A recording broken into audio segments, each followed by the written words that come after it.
తెలంగాణలో సమగ్ర సర్వేలో భాగంగా సీఎం రేవంత్ రెడ్డి వివరాలు నమోదు చేయించుకున్నారు. రేవంత్ కుటుంబ వివరాలను ఎన్యూమరేటర్ అధికారులు నమోదు చేశారు. Hyderabad collector Anudeep, GHMC commissioner, CM special secretary Ajith Reddy ఈ కార్యక్రమంలో పాల్గొన్నారు.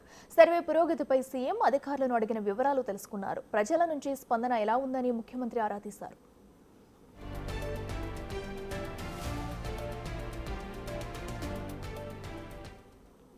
హైదరాబాద్ పరిధిలో వీవీఐపీలు, ఐఏఎస్, ఐపీఎస్, ఎంపీలు, ఎమ్మెల్యేలు, ఇతర ప్రజాప్రతినిధుల కోసం ప్రత్యేక డ్రైవ్ నిర్వహించి వివరాలు నమోదు చేయాలని సీఎం ఆదేశించారు.